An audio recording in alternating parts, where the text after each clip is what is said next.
네, 흔히 물건을 살 때면 조금 더 저렴하고 좋은 게 없는지 발품을 파는 게 절약하는 비결인데요. 세금 문제에 있어서는 세법 관련 지식을 익히고 잘 활용하는 게 앉아서 돈을 버는 방법일 겁니다. 모두의 부동산 매주 목요일은 세무 관련 정보로 여러분의 절세에 도움을 드립니다. 오늘도 세무그룹 길의 장훈길 대표 세무사와 함께합니다. 세무사님 안녕하세요. 안녕하세요. 네, 어서 오세요. 먼저 오늘의 고민 사연부터 만나보겠습니다. 지난해 상가 건물을 매도한 자금 약 80억 원으로 전망 있는 상장 주식과 코스닥 2개 주식에 집중 투자를 했습니다. 운이 좋아서 배당도 받았고 보유하고 있는 주식이 많이 올라서 올해 초 일부 주식을 매매를 했습니다. 그런데 얼마 전 세무서에서 상장 주식에 대한 양도소득세가 누락됐다고 통지서가 날아왔더군요. 지난 연말 기준으로 대주주 요건에 해당돼서 세금을 내야 된다는 겁니다. 지금까지 수십 년 주식을 했지만 주식을 팔았다고 양도소득세를 내본 적도 없고 제가 대주주가 된지도 모르고 있었는데 대주주 요건이 어떤 거고 또 세금은 어떻게 과세가 되는 건가요? 또 올해 작은 상가 건물 하나를 팔 예정인데 주식 양도소득과 부동산 양도소득이 합산이 되면 세금을 더 많이 내야 되는 게 아닌가 이런 걱정도 됩니다. 네, 오늘 사연은 주식을 해서 수익을 올린 분이 주셨습니다. 보통 증권회사를 통해서 주식을 팔 경우에는 증권거래세를 납부를 하는 거는 알고 있어도 양도소득세를 납부해야 한다 이런 얘기는 조금 처음 듣는 것 같거든요. 먼저 주식 양도소득세 어떻게 과세되는지 과세 기준에 대해서 먼저 알려주실까요? 네, 주식을 하시는 분들에 대해서는 오늘 아주 중요한 사연을 주셨는데요. 네. 요즘은 그리스와 또 중국 증시 폭락으로 좀 안 좋은 상태에 있긴 하지만 지난해 연말부터 금년 상반기까지 주식이 좀 화랑이 되고 많이 올라서 재미 보신 분들이 덜어 좀 있을 겁니다. 네.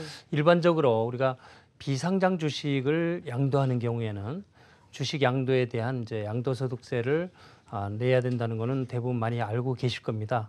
그러나 상장 주식을 가지고 있으면서 매도했는데 거기에 대해서 양도소득세를 내야 한다는 것은 아마 조금 이해가 잘 안 되시는 분들이 좀 많이 있을 겁니다. 네. 이 상장 주식이나 코스닥 주식이나 또는 코넥스 주식에 대해서 일정 비율 이상이거나 일정 금액을 이상을 보유하신 분들은 이 대주주 요건이라고 해서 네. 그 양도 사업연도 종료일 이후에 양도하는 주식 매도분에 대해서 양도소득세를 별도로 이제 내야 합니다. 그런데 세무사님, 상장 주식이나 코스닥 주식은 들어봤는데 코넥스 주식은 조금 생소하거든요. 어떤 주식인가요? 네, 코넥스 주식이라는 것이 좀 생소한 분들이 많이 계실 텐데요. 네. 2013년 7월 1일 이후부터 이 중소기업 전용 주식시장이라고 해서 코스닥 상장 요건에 좀 부족한 그런 중소기업에 대해서 네. 이게 벤처나 중소기업을 좀 이렇게 지원하는 그런 의미에서 이제 거래를 시켜서 별도로 전용 주식 시장을 열어놓은 것이 이제 코넥스 주식이라고 합니다. 그렇군요. 그래서 이제 2005년 8월 5일 이전까지는 상장 주식이나 코스닥 주식이 3% 이상을 소유하거나 시가총액으로 이제 100억 원 이상을 가지신 분들은 그 사업연도 종료일 이후에 매도하는 주식에 대해서는 양도소득세를 이제 과세를 해왔습니다. 그러나 이제 2013년 7월 1일 이후부터는 상장 주식에 대해서는 이제 소유 지분이 2% 이상 그리고 시가총액으로 이제 50억 원 이상 그리고 코스닥 주식에 대해서는 4% 이상의 시가총액이 40억 원 이상 그리고 코넥스 주식에 대해서는 이제 네. 4% 이상의 시가총액으로 10억 원 이상이면은 그 다음 사업연도부터는 주식 매도할 때마다 양도소득세를 이제 별도로 납부를 하셔야 됩니다. 그러니까 상장 주식, 코스닥 주식, 코넥스 주식이 양도세가 부과가 되는 기준이 다 다르니까 잘 기억을 하셔야 될 것 같습니다. 오늘 사연 주신 분은요, 주식 양도에 대한 세금, 그리고 또 상가를 팔고 난 뒤에 부동산 양도에 대한 세금이 합산되는가 이 부분도 궁금해하셨거든요. 주식 그리고 부동산 세금도 합산이 되는 건가요?